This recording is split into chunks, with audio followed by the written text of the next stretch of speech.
Have you ever felt your world collapse, exactly at the moment you thought it was just beginning? Rejection is lethal. It doesn't attack what you do. It attacks who you are. When that rejection comes from your own home, it creates an echo that lasts a lifetime. Today, we are going to enter the mind of a young man with brilliant dreams who found himself in absolute darkness. How do you maintain your sanity when you are sold by the very people who were supposed to protect you?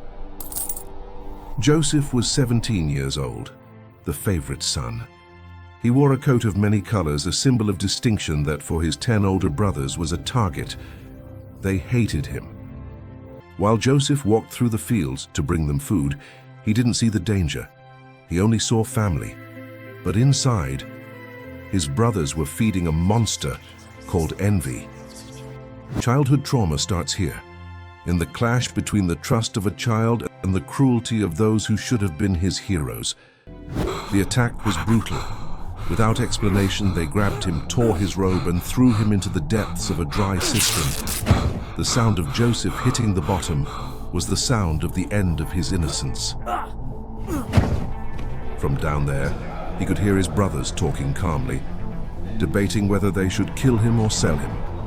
Finally, for 20 pieces of silver, the price of a common slavey, Joseph was handed over.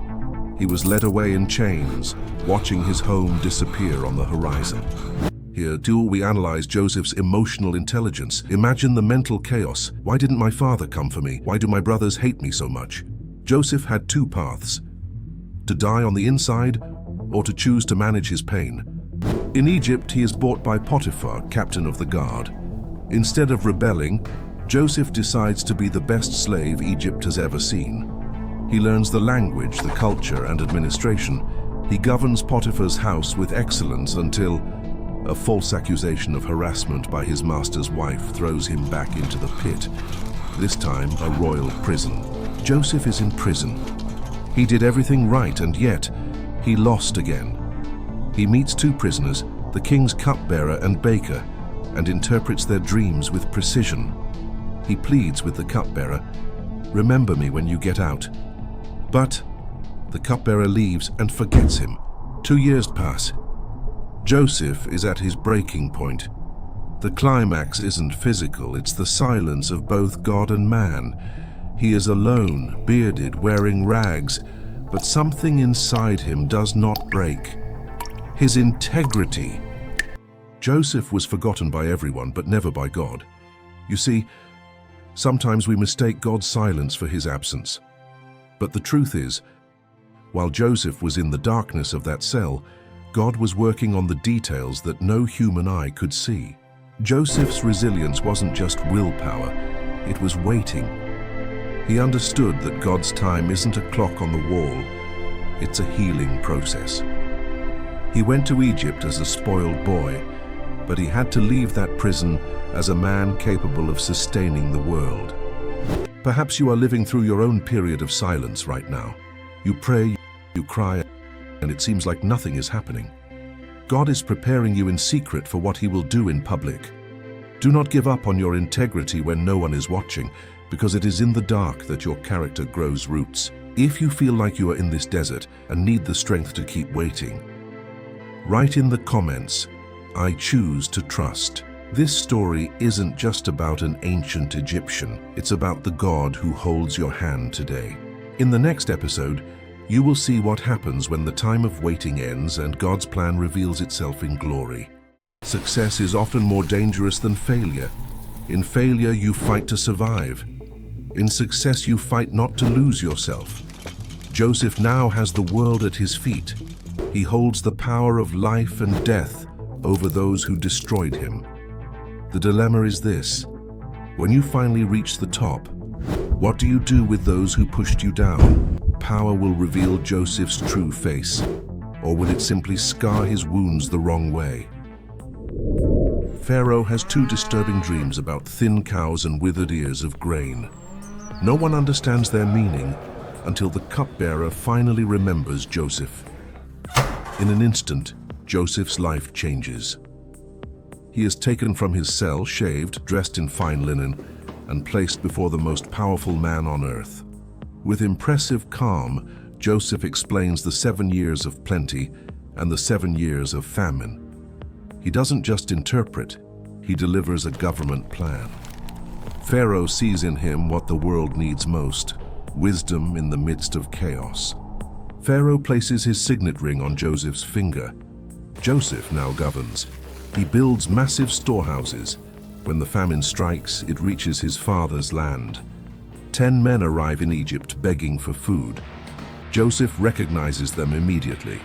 They are his brothers. Those who sold him now bow before him, fulfilling dreams from decades ago. They do not recognize him. Joseph now has the perfect opportunity for revenge. Joseph tests them. He wants to know if they have changed. When he sees that his brothers are willing to sacrifice themselves for one another, the wall in Joseph's heart collapses. The analysis here is deep. Joseph had already forgiven his brothers in prison. If he had harbored hatred, he would have been a cruel dictator. Joseph's forgiveness was what allowed him to govern with justice. He realizes that the pit and the prison were the transportation to his destiny of saving lives. Joseph can no longer restrain himself. He orders everyone to leave. In tears, he cries out, "I am Joseph. Is my father still alive?" The shock is total. They expected death, but they received an embrace. Joseph removes the weight of their guilt. "It was not you who sent me here, it was God, to preserve your lives." He reframes 22 years of suffering in a single moment of love. The family is restored. We have reached the end of Joseph's story, but the beginning of an eternal lesson. What we saw here was not just a political turnaround, it was the triumph of love and forgiveness. Joseph governed Egypt, but the greatest throne he conquered was that of his own heart. Often, we think that being strong means striking back. Joseph shows us that true strength lies in forgiving those who do not deserve to be forgiven. He looked at the brothers who destroyed him and did not see enemies. He saw God's plan being fulfilled through pain. This is what it means to reframe. God did not cause the evil done to Joseph, but he is so powerful that he took that evil and transformed it into the greatest good for a nation. God is at the center of every detail. It was he who gave the dream, he who sustained Joseph in prison, and he who gave wisdom before Pharaoh. If you are searching for something, if you feel an emptiness, know that the God of Joseph wants to walk with you too. Forgiveness sets the prisoner free, and often that prisoner is yourself. Leave the past in the pit and take the place God has prepared for you. Did this story change the way you see the wounds of your past? God's love is the only thing capable of turning ashes into beauty. Share this message of redemption. The world needs to know that with God, no suffering is in vain.